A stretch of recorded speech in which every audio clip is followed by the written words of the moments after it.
šioje vietoje bus netrukus kadaise būdavo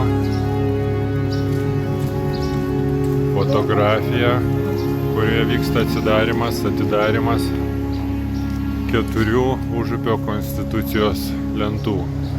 3 buvo pačios pirmos, tai štai šitos 4 rusiškai, baltarusiškai, lenkiškai ir gruziniškai kartveliškai. Tuomet tai buvo tik gruziniškai.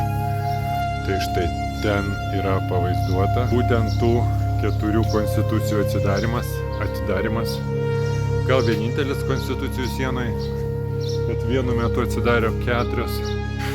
Bet tai buvo pradinis impulsas, gan stiprus, energingas, turbūt 2008-2009 metai, kai dar šita siena neketino augti, buvo tik 3 ir atrodė, kad jų užteks, bet atėjo kiti laikai, kitos energijos, kiti polėkiai.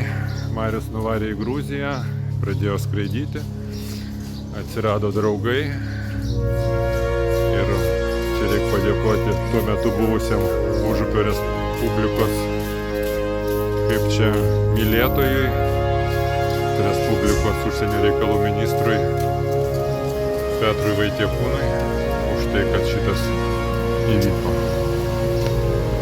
Tai štai.